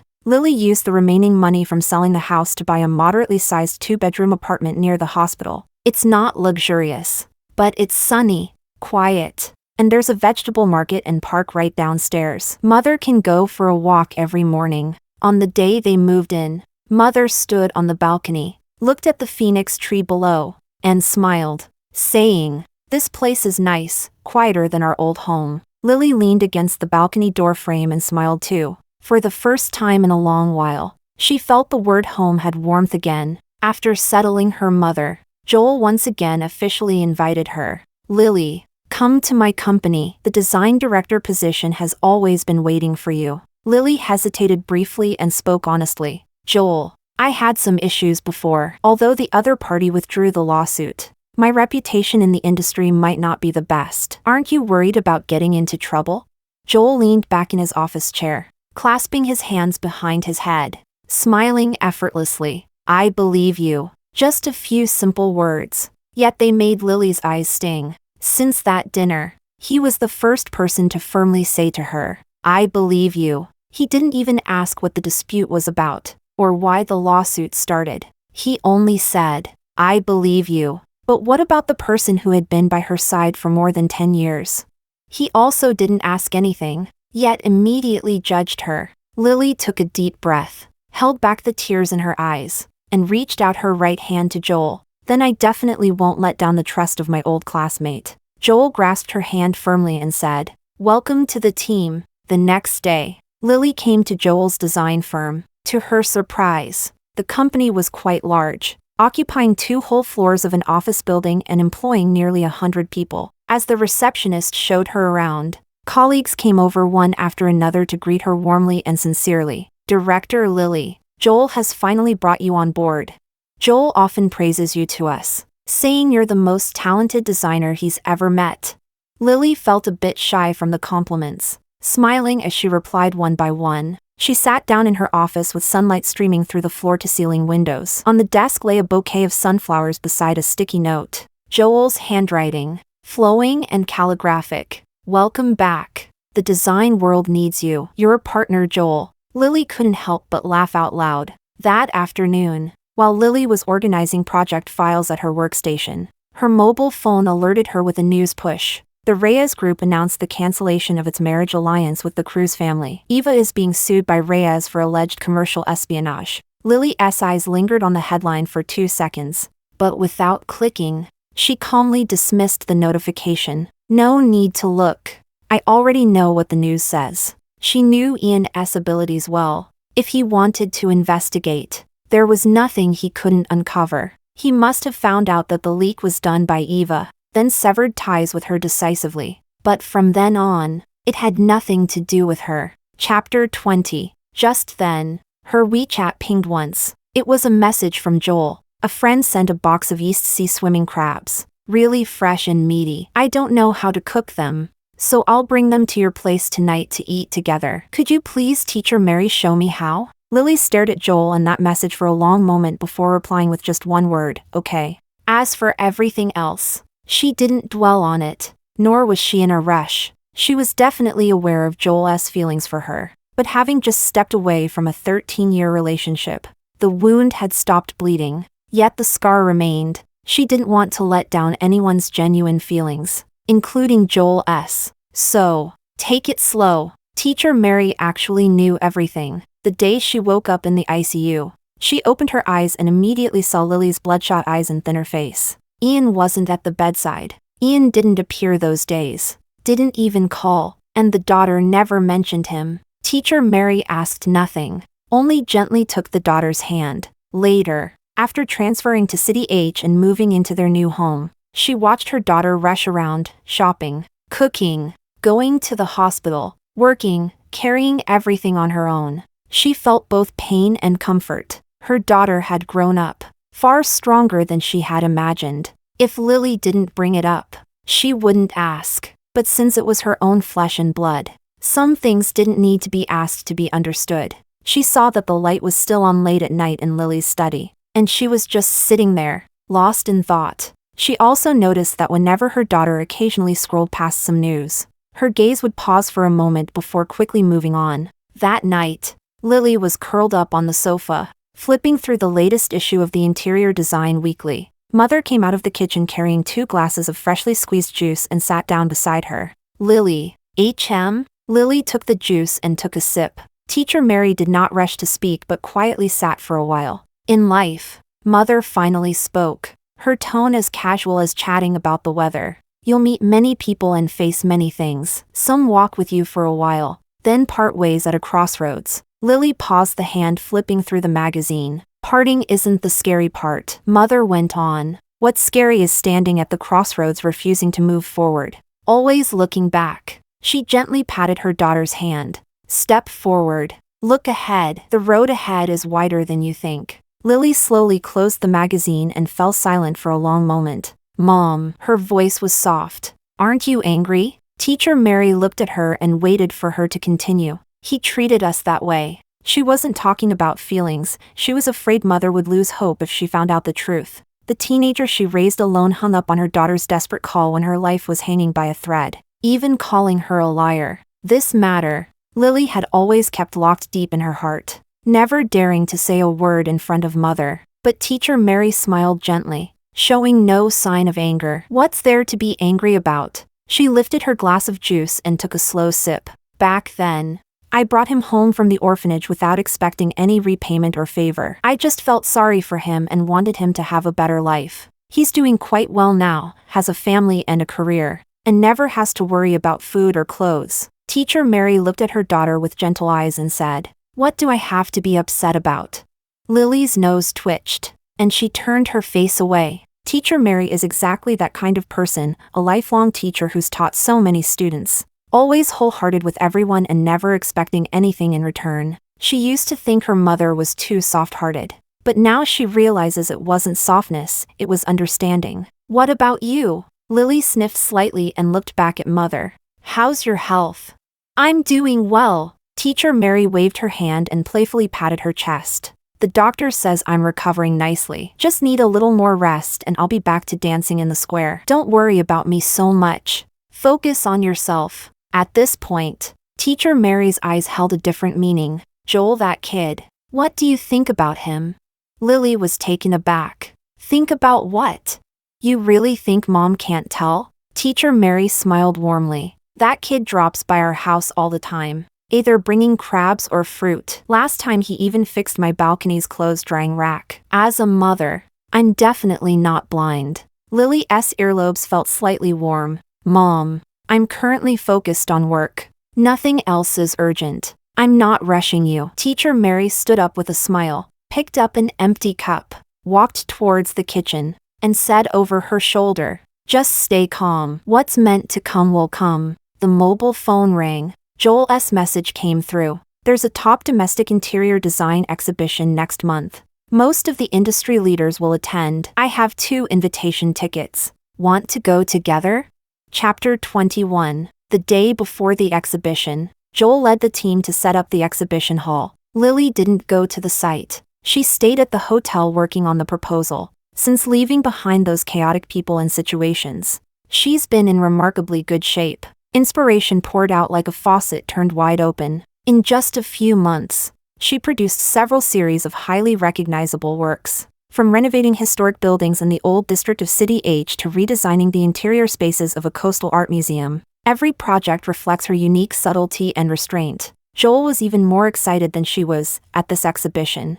The entire industry will notice you. Lily smiled but said nothing, feeling a deep sense of reassurance inside. During the years with Ian, she always prioritized Ian and never properly planned her own career. Now, she is finally living for herself. In the exhibition hall, Joel was directing workers moving display boards when his glance unintentionally landed on the sign of the neighboring booth. Iris Design Studio. Joel fixed his gaze on the word Iris for a moment, his lips pressing slightly. He looked away and went back to his work. Before long, someone arrived at the neighboring booth. Joel looked up at the noise and came face to face with a familiar face. Ian. An exhibition of this importance is a great opportunity to find Lily. Ian would never miss it. Not only did he participate, but he also showed up in person the day before the exhibition. Ian has lost quite a bit of weight. His features are sharper than they were in university, and he's personally directing the staff setting up the booth. The two saw each other almost at the same moment.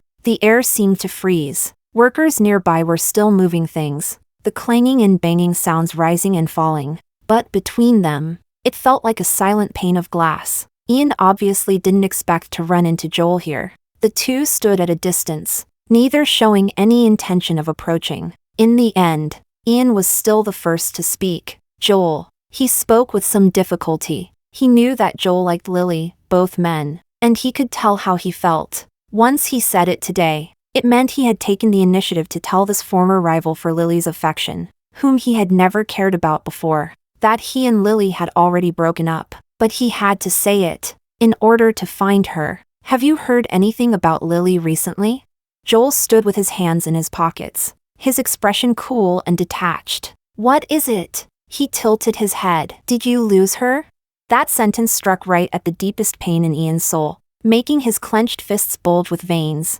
I'll bring her back. Joel looked at him, asking with a hint of doubt, what if she doesn't want to come back? Ian remained silent. He opened his mouth to say something but found himself unable to speak with confidence. He knew better than anyone that Lily didn't leave on a whim. She was hurt little by little until, in the end, she pulled her heart away. But Ian still stubbornly lifted his head and fixed a heavy gaze on Joel. This isn't your business. Joel didn't back down. He stepped forward and met Ian's eyes. If she's single now, then it is my business. Old classmates who hadn't seen each other for years met again, but after just a few brief words, they silently parted on bad terms. Ian stood still, watching Joel's back disappear at the end of the exhibition hall corridor, recalling the way Joel looked at Lily back in university. Feeling a surge of mixed emotions, he glanced at Joel's booth, which wasn't fully set up yet, but the outlines of several pieces were already visible. A set of urban renewal plans, featuring smooth flow and a controlled use of empty space. The interior design of a coastal art museum, with masterful play of light and shadow, as if folding the shimmering sea waves into the architecture itself. Ian's heartbeat suddenly leapt up into his throat. He knew Lily's design spirit better than anyone. For over 10 years, he had seen every drawing Lily created and every revised proposal she worked on. Her sharp intuition for space, her minimalist yet warm aesthetic, and her habit of using light as a design language even if she changed company, city, or signature, he would recognize her work instantly. This is Lily's work. His Lily was at Joel's company. Ian's breathing grew increasingly rapid. After searching for so long, he had finally found her. But Joel took advantage of the situation and actually brought her into his company. Chapter 22. That night, Joel invited Lily to have dinner at a small restaurant near the hotel. He said it was a pre-war mobilization and that the core team needed to be rewarded. Yet, it was just the two of them at the table. Once the dishes arrived, Joel poured her a glass of juice while holding a beer, but he didn't drink it immediately. Lily noticed he was troubled and put down her chopsticks. Just say it. Don't hold back. Joel was caught off guard by her directness, forced a dry laugh, and took a roundabout way to speak. Lily, have you ever thought about what comes next? What comes next? Life ahead. Joel looked at the beer glass in his hand and said, like, if someone wanted to pursue you. Lily let out a snicker. Is that someone called Joel? And he even opened a design firm? Joel, a tall guy over 1.8 meters, felt his ears visibly flush red. He cleared his throat, trying to sound more confident. Lily, designer, will you give me a chance? Lily put away her smile and looked at him earnestly. Joel, please give me a little more time. Joel paused for a moment. It's not that I'm rejecting you. Lily's voice was soft but clear. I want to fully move on, completely heal, and only then start again. Otherwise, it wouldn't be fair to you. Joel was silent for a few seconds, then smiled. All right. He lifted his beer glass and gave her a toast. I'll wait for you. But don't take too long. I'm afraid my hair might turn white. The next morning, the exhibition officially opened. Lily followed the team into the exhibition hall and spotted their booth from a distance, neatly arranged, with the artworks shown at their best under the lights. Then, she saw Ian. He stood silently in front of her work, with his back to the crowd. No one knew how long he had been standing there. Ian seemed to sense something and turned around. The moment their eyes met, his eyes instantly welled up. He had lost a lot of weight. His clothes hung loosely on him, and his eyes revealed a deep weariness. Behind her, Joel was tense from head to toe, instinctively stepping forward half a step like a silent wall blocking the space between them. Lily, Ian spoke, his voice hoarse as if scratched by sandpaper. Sorry. He took a step forward. Joel immediately furrowed his brows. But Lily raised her hand and gently pressed Joel's arm, signaling him not to be tense. "It's all my fault." Ian's throat tightened with emotion, but he had to keep going. He was afraid that if he didn't say it today, there might never be another chance. "I know everything. I was the one who made you suffer. The one who gave Eva an opening." Ian. Lily calmly interrupted him. "It's work time now," Lily said with a slight tilt of her head, her gaze settling on the bustling crowd in the exhibition hall. "No personal talk." With that, she turned and walked to her booth, efficiently attending to the industry professionals visiting the exhibition. Joel gave Ian a look, neither hostile nor sympathetic, then turned and followed Lily. But Ian could see a faint hint of pride on his face. After finally finding Lily, hardly a few words were exchanged before that kid Joel abruptly cut in, truly one misfortune after another. Ian didn't leave all day. He stood at his booth, his eyes drifting over the crowd every few minutes, always landing on Lily. She confidently explained the design concepts to the client. The Lily he remembered was back, and he couldn't bear to look away. But she never once glanced in Ian's direction again. Joel stuck close to her, serving tea, pouring water, and handing over materials. What kind of boss was he?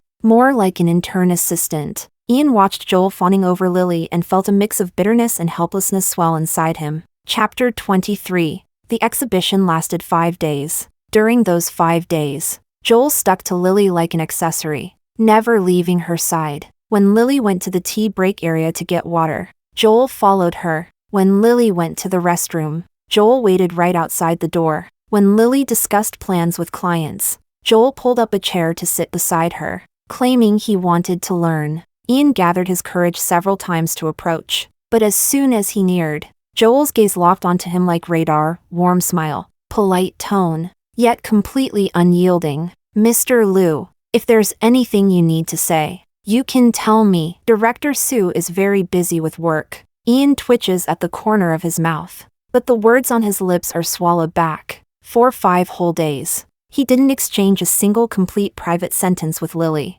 The final day of the exhibition was the award ceremony. When the jury announced the new Designer of the Year award, Lily's name and work appeared on the big screen. Applause rang out, and Lily stood up and walked onto the stage to receive the award. The spotlight shone on her, and she radiated a quiet confidence and calm determination. Ian sat in the audience, staring at her unblinkingly, his eyes starting to well up again. Lily was always meant to stand in a place like this. She has delayed so many years because of him. However, just as Lily was about to receive the trophy, a discordant voice suddenly came from the audience. "Wait a moment." A middle-aged man in a suit stood up, his tone dripping with sarcasm. "I remember this Lily was previously exposed for leaking partners' business secrets, right? I believe she was even sued.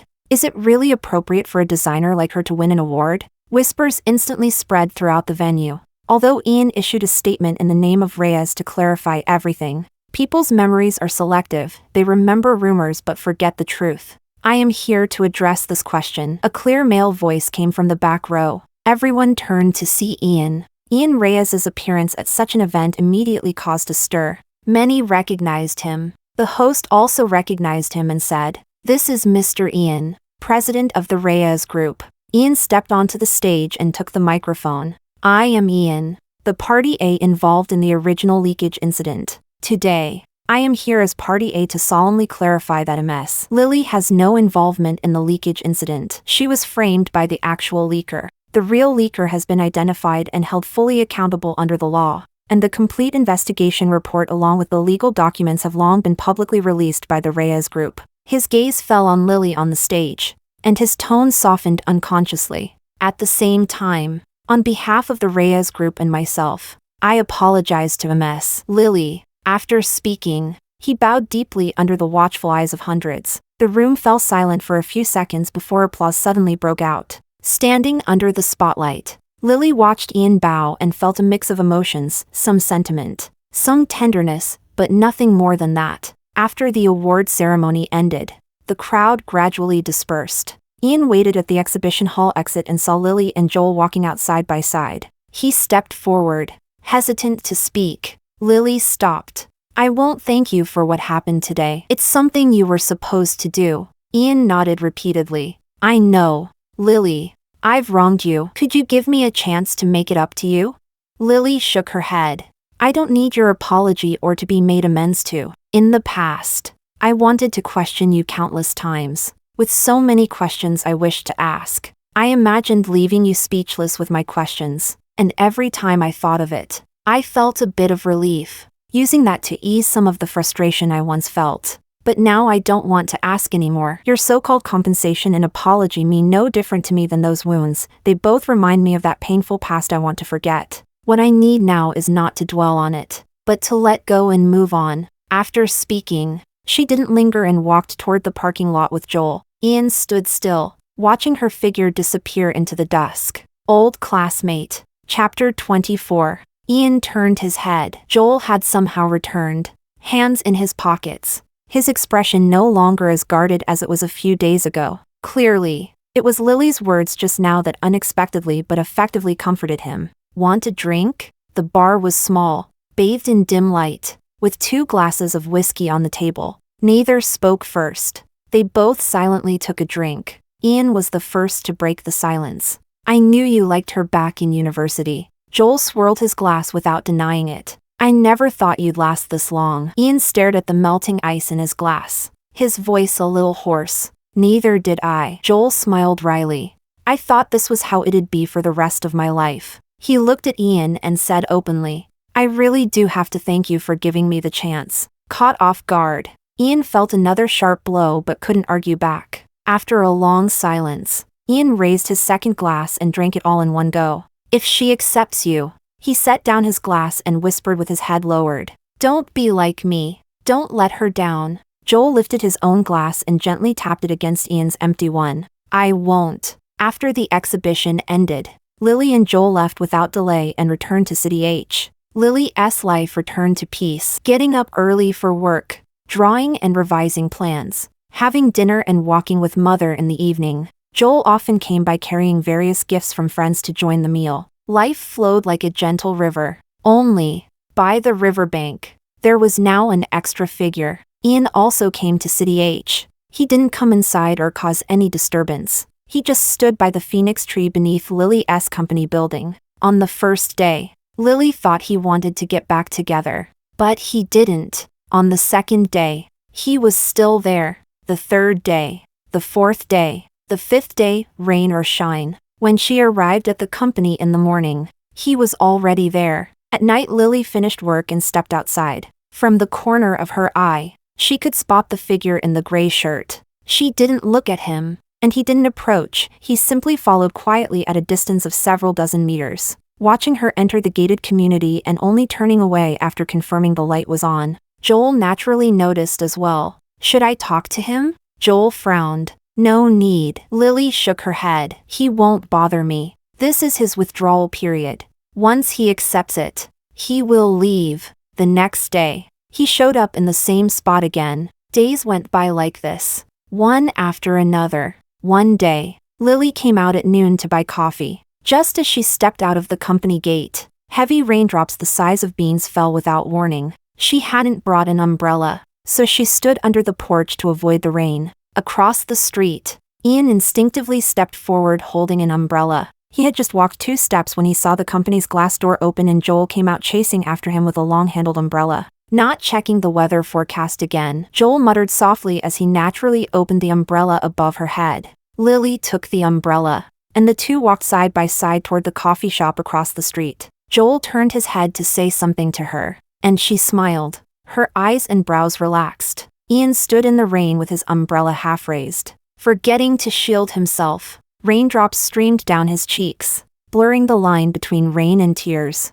He watched, bathed in the warm yellow light of the coffee shop, as Lily took the hot latte Joel handed her and smiled faintly. That smile once belonged only to him. He turned and slowly walked back under the phoenix tree. Rain soaked his shirt, clinging to his back, and the cold made him shiver. Some things, once destroyed, are simply beyond repair. He repeated what the old professor had said. But the next evening, beneath that phoenix tree, he appeared again. Chapter 25. Several more days passed. At dusk after work, Lily didn't head straight for the parking lot as usual but crossed the street and walked toward Ian. Ian shivered all over when he saw her walking toward him, as if he couldn't believe it. Lily stopped in front of him and gave him a glance. He was even thinner than at the exhibition. "Let's have a chat," she said. It was still the coffee shop she was accustomed to. Ian sat opposite her, his eyes fixed on her face, reluctant to blink.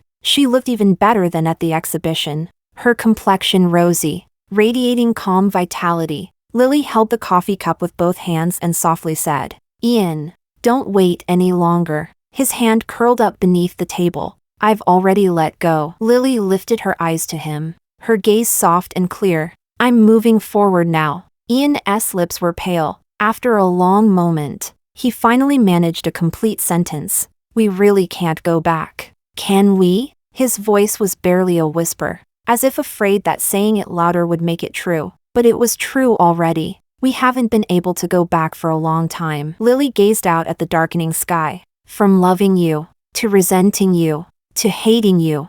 And now, there's nothing left. It's not that I meant to let you go, it just let go on its own." She bowed her head to take a sip of coffee, and when she looked up again, there was even a faint smile at the corner of her lips. "Thank you for being with me all these years. I will hold on to the good times. I also wish you all the best from now on." Ian's eyes finally welled up. He had rehearsed countless apologies and promises in his mind, but now, facing her calm and serene acceptance, those words stuck in his throat, leaving him speechless. She didn't need his apology, his explanation, his repentance, or his love. He just needs to let go. Silent for a long time, so long that the coffee had gone cold, Ian finally spoke, almost begging, "Lily, can I go see Teacher Mary?"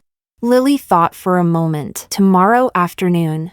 Then, "My mom said she's making sweet and sour pork ribs." Ian's eyes instantly reddened. That was Teacher Mary's signature dish, and the flavor he had grown up with. Whenever he did well on exams, Teacher Mary would make this dish as a reward. Later, when he was with Lily, this dish was always on the dinner table whenever they came home. All right, he treasured it dearly. The next day, Ian was still waiting downstairs at Lily's company. His hair was carefully styled, and he had shaved. He looked a bit more refreshed. At 4 in the afternoon, Lily left work on time. Ian followed her by car, keeping a distance that was neither too close nor too far, trailing her all the way to her home. After parking, he went around to the trunk, took out several bags, and followed Lily upstairs, looking quite restrained. The door opened, and Teacher Mary stood in the entryway, wearing an apron and with flowers still on her hands. When she saw Ian,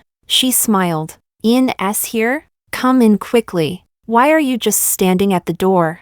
Just as gentle and kind as before, as if nothing had ever happened. "Only, she never mentioned again how you and Lily were doing." Ian changed into slippers and went inside, placing his things on the dining table. The living room was small and neatly arranged, with a few small succulents on the windowsill. Sunlight streamed in warmly. It was exactly the same scent as Teacher Mary's home used to have. "Sit down. Don't just stand there." Teacher Mary peeked out from the kitchen. "The tea's ready. Help yourself." Ian, sit quietly, hands on your knees, and keep your back straight. Lily helping her mother in the kitchen, occasionally bringing out dishes. When passing by him, their eyes briefly met before looking away. As the sweet and sour pork ribs were set on the table, a rich aroma of tart and sweet fragrance filled the air. Ian staring at the plate of glossy red pork ribs. His throat tightened as he held back tears. "Try it and see if the flavor's right." Teacher Mary picked up a piece and placed it in his bowl. "That's right." Ian bit into it and nodded enthusiastically. "Just as delicious as before."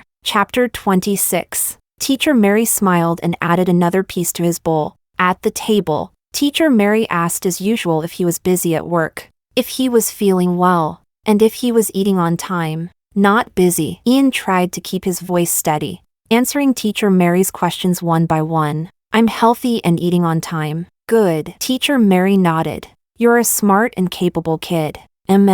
Living alone. You need to watch your diet. Don't always eat takeout. It's bad for your stomach." "I remember." "Remember to dress warmly in winter. Your body has always been sensitive to the cold since you were young." Ian kept his head down, putting rice into his mouth one bite at a time, desperately holding back to keep composed. Teacher Mary's words were every bit as warm as before, but the word before now felt like a mountain pressing down on his chest, making it hard for him to breathe. After finishing the meal, Lily went to the kitchen to clear the dishes. Ian stood up and looked at Teacher Mary sitting on the sofa, drinking tea. She is thinner than before, and her hair is much whiter, but she is still in relatively good spirits, and the smile on her face remains kind. Suddenly, Ian bent both knees and knelt straight down, his forehead hitting the floor hard. "Mom," he choked out the word. In this world, the only person who truly loves him as a son is this elderly woman who has just recovered from a serious illness.